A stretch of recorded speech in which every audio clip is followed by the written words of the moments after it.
ಚೀನಾದ ವಿವೋ ಕಂಪನಿಯ ಕುತಂತ್ರ ಬಯಲು. ಸುಮಾರು 62 ಕೋಟಿ ರೂಪಾಯಿ ಅಕ್ರಮ ಹಣ ವರ್ಗಾವಣೆ. ನಮಸ್ತೆ, ಕರ್ನಾಟಕ ಟಿವಿಗೆ ಸ್ವಾಗತ. ನಾನು ಕಾವ್ಯ ಹೆಗಡೆ. ಭಾರತ ಹಾಗೂ ಚೀನಾ ನಡುವಿನ ಈ ಕೋಲ್ಡ್ ವಾರ್ ಏನಿದೆ ಅದು ಮುಂದುವರಿತಾನೆ ಇದೆ. ಈಗ ಚೀನಾಕ್ಕೆ ಸೇರಿದ ಕಂಪನಿ ವಿವೋ ಕಂಪನಿಯಲ್ಲಿ ಕೆಲಸ ಮಾಡ್ತಿರುವಂತಹ ಭಾರತದಲ್ಲಿ ವಿವೋ ಕಂಪನಿಯಲ್ಲಿ ಕೆಲಸ ಮಾಡ್ತಿರುವಂತಹ ಸಿಬ್ಬಂದಿಗಳ ಮೇಲೆ ಕೇಸ್ ದಾಖಲಾಗಿದೆ.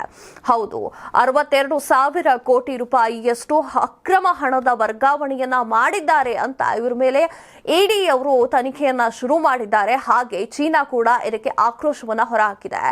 2 ಜನ ಸಿಬ್ಬಂದಿಗಳು ನಮ್ಮ ದೇಶಕ್ಕೆ ಸೇರಿದವರು ಆಗಿದ್ದಾರೆ. ಅವರ ಬಗ್ಗೆ ಹೇಗೆ ನೀವು ತನಿಖೆಯನ್ನ ಮಾಡೋಕೆ ಶುರು ಮಾಡಿದ್ದೀರಾ ಅನ್ನೋದ್ರ ಬಗ್ಗೆ ಚೀನಾ ಮಾತಾಡಿದೆ. ಹಾಗಾದ್ರೆ ಏನದು ಸುದ್ದಿ? ಇಲ್ಲಿದೆ ಮಾಹಿತಿ. ತನ್ನ ದೇಶದ ಮೊಬೈಲ್ ಕಂಪನಿಗಳು ಆಗಿರುವಂತಹ ವಿವೋ ವಿರುದ್ಧ ಭಾರತದ ತನಿಖಾ ಸಂಸ್ಥೆಯಾದ ಜಾರಿ ನಿರ್ದೇಶನಾಲಯ 62,476 ಕೋಟಿ ರೂಪಾಯಿ ಅಕ್ರಮ ಹಣ ವರ್ಗಾವಣೆ ಪ್ರಕರಣ ದಾಖಲಿಸಿ ತನ್ನ 2 ನಾಗರಿಕರು ಸೇರಿದಂತೆ ಚೀನಾ ಸರ್ಕಾರ ಆಕ್ರೋಶವನ್ನು ಹೊರಹಾಕಿದೆ.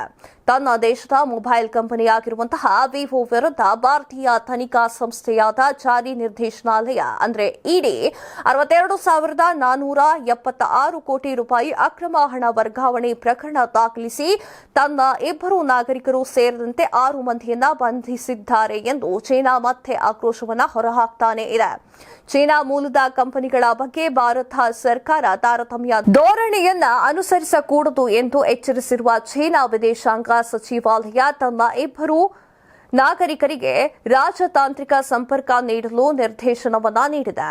ಈ ಕುರಿತು ಸೋಮವಾರ ಹೇಳಿಕೆ ನೀಡಿದ ಚೀನಾ ವಿದೇಶಾಂಗ ಇಲಾಖೆಯ ವಕ್ತಾರರು ಆಗಿರುವಂತಹ ಮಾಮೋ ನಿಂಗ್, ವಿವೋ ಕಂಪನಿಯ ಬೆನ್ನಿಗೆ ಚೀನಾ ನಿಲ್ಲುತ್ತದೆ. ಭಾರತ ತನ್ನ ಕಂಪನಿಯ ವಿರುದ್ಧ ತಾರತಮ್ಯ ಧೋರಣೆ ಅನುಸರಿಸಬಾರದು. ನಮ್ಮ ಬಂಧಿತ 2 ನಾಗರಿಕರನ್ನ ಸಂಪರ್ಕಿಸಿ ಸಹಾಯ ಮಾಡುವಂತೆ ನಮ್ಮ ಭಾರತದಲ್ಲಿನ ರಾಯಭಾರಿಗೆ ಸೂಚನೆಯನ್ನ ನೀಡಲಾಗಿದೆ ಎಂದು ಹೇಳಿದ್ದಾರೆ. ಭಾರತದಿಂದ 62,476 ಕೋಟಿ ರೂಪಾಯಿಗಳನ್ನ ಅಕ್ರಮವಾಗಿ ಚೀನಾಕ್ಕೆ ವರ್ಗಾಯಿಸಿದ ಆರೋಪ ವಿವೋ ಮೇಲೆ ಇದೆ.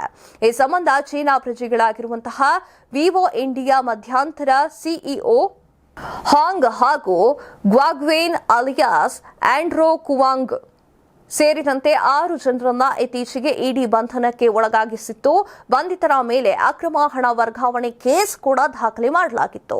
ಇದೆಷ್ಟೋ ಈ ಹೊತ್ತಿನ ಸುದ್ದಿ. ಮತ್ತಷ್ಟು ಸುದ್ದಿಗಳಿಗಾಗಿ ನೋಡ್ತಾ ಇರಿ ಕರ್ನಾಟಕ ಟಿವಿ. ಇದು ಕನ್ನಡಿಗರ ಧ್ವನಿ. ಈ ಭೂಮಿ ಮೇಲೆ ತಾನಷ್ಟೇ ಉದ್ಧಾರ ಆದ್ರೆ ಸಾಕು, ಬೇರೆಯವ್ರನ್ನ ಬೆಳೆಸೋ ಉಸಾಬರಿ ನಮ್ಗ್ಯಾಕೆ ಅನ್ನೋರ್ ಸಂಖ್ಯೆನೇ ಜಾಸ್ತಿ. ಆದ್ರೆ ಕೆಲವರು ಮಾತ್ರ ತಾನು ಬೆಳೆಯೋದ್ರ ಜೊತೆಗೆ ತನ್ನವರನ್ನು ಕೂಡ ಬೆಳೆಸ್ತಾರೆ. ತಮಗಿಂತ ಎತ್ತರಕ್ಕೆ ಬೆಳೆಯೋಕೆ ಬೆಳಕಾಗ್ತಾರೆ. ಸಾಧಿಸುವ ಗುರಿ ಇದ್ದವ್ರಿಗೆ ದಾರಿದೀಪ ಆಗ್ತಾರೆ. ಇದೀಗ ನಾನು ಇತರರ ಭವಿಷ್ಯಕ್ಕೆ ಬೆಳಕಾಗುವವರ ಸಂದರ್ಶನ ಮಾಡಲು ಹೊರಟಿದ್ದಾನೆ. ಮಿಸ್ ಮಾಡದೆ ನೋಡಿ ಕರ್ನಾಟಕ ಟಿವಿ ದಾರಿದೀಪ.